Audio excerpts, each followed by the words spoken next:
लेपाक्षी, ज्याचे नाव स्वतः रामांनी ठेवले, ज्याचा थेट संबंध रामायणाशी आहे, जिथे सीता मातेच्या पायांचा एक रहस्यमय ठसाही आहे. आणि अजून एक आकर्षण म्हणजे हँगिंग पिलर, लटकणारा खांब. पण खरंच तो लटकणारा आहे का? चला तर मग एक्सप्लोर करूया हे भव्य ठिकाण, लेपाक्षी मंदिर. नमस्कार, मी निकिता देवनिक या युट्यूब चॅनल मध्ये सर्वांचे स्वागत. पुढे जाण्याआधी तुम्ही जर माझ्या चॅनलवर नवीन असाल किंवा अजूनही चॅनलला सबस्क्राईब केलं नसणार तर कृपया सबस्क्राईब करा. लेपाक्षी हे आंध्र प्रदेशच्या अनंतपूर जिल्ह्यातील छोटेसे गाव आहे. या गावात एंटर करण्याआधीच नंदी आणि जटायूच्या छोट्या मूर्ती ठेवल्या आहेत. यावरूनच कळते की या ठिकाणाचा इतिहास किती इंटरेस्टिंग असणार. लेपाक्षी गावात गेल्यानंतर पहिले दर्शन झाले ते नंदीचे. जनरली नंदी नेहमी शिवलिंगासमोर असतो, पण इथे आपल्याला नंदी समोर कोणतेही मंदिर दिसणार नाही, कारण इथला परिसर वाढल्यामुळे, तेथे घर झाल्यामुळे 200 मीटर दूर असलेले मंदिर दिसत नाही. लेपाक्षी मंदिरातील नंदी मूर्ती ही भारतातील सर्वात मोठ्या मोनोलिथिक म्हणजेच एकाच दगडात कोरलेल्या नंदी मूर्तींपैकी एक आहे.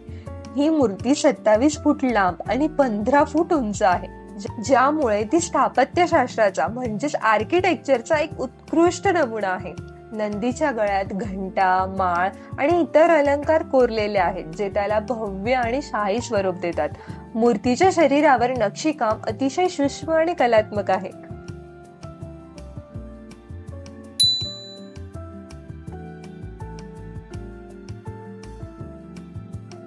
नंदीच्या डाव्या साईडला एक टेकडी आहे, ज्यावर जटायूची मोठी मूर्ती आहे, जी या गावाचा इतिहास दर्शवते. मग जटायू कोण? जटायू हा गिधडांचा राजा होता आणि प्रभू रामाचे वडील राजा दशरथ यांचा मित्र होता. रामायणातील कथा जी आपल्याला सर्वांना माहिती आहे की जेव्हा रावणाने सीता मातेचे अपहरण केले, तेव्हा जटायू या पक्षाने त्याला रोखण्याचा प्रयत्न केला. जटायूने रावणासोबत युद्धही केले. युद्धादरम्यान रावणाने जटायूला जखमी केले आणि जटायू याच ठिकाणी पडला. प्रभू राम जेव्हा सीता मातेचा शोध घेत त्या ठिकाणी पोहोचले, तेव्हा प्रभू राम जटायूला पाहून म्हणाले, लेपाक्षी म्हणजेच ऊठ पक्षी, म्हणून या ठिकाणाला लेपाक्षी असे नाव दिले. हे सर्व पाहून झाल्यानंतर मी मंदिरात पोहोचली. मंदिरात एंटर केल्यानंतर सर्वात आधी दिसला तो एक उंच आणि आकर्षक असा ध्वजस्तंभ.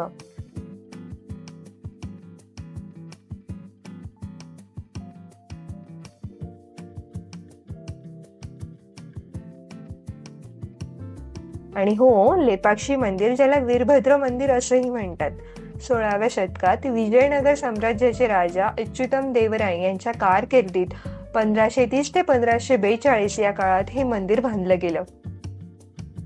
पूर्वीच्या काळी मंदिर हे वेगवेगळ्या आर्किटेक्चर आणि स्टाईल किंवा शैलीत बांधलं जायचं. त्यातील एक शैली म्हणजे विजयनगर शैली, आणि या शैलीचा वापर करूनच हे भव्य मंदिर बांधलं गेलं आहे. हे मंदिर खांबापासून छतापर्यंत उत्कृष्ट नक्षीकामाने सजले आहे. भिंती आणि छतावर रामायण, महाभारत, पुराणांवरील भव्य चित्रे आहेत. भारतातील सर्वात मोठी आणि सुसंरक्षित चित्र. प्रत्येक खांब एक कथा सांगतो. गणेश, नंदी, नर्तक आणि पौराणिक प्राणी दगडात जिवंत होतात.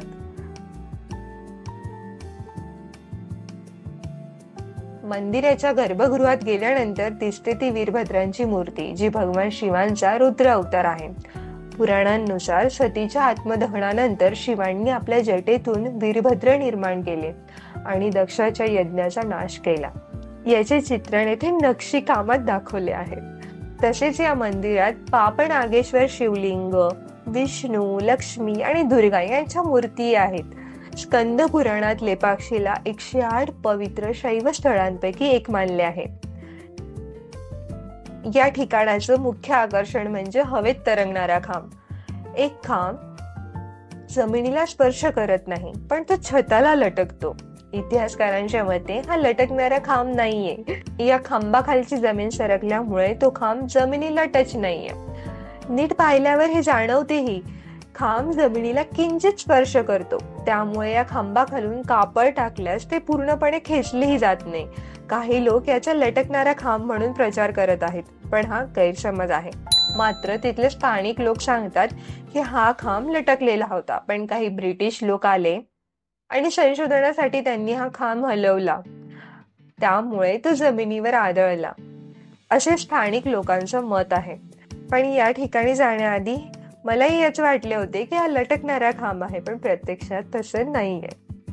त्यानंतर मंदिराच्या परिसरात फिरत असताना छानशी अशी गणपती बाप्पांची प्रतिमा भिंतीत कोरलेली दिसली.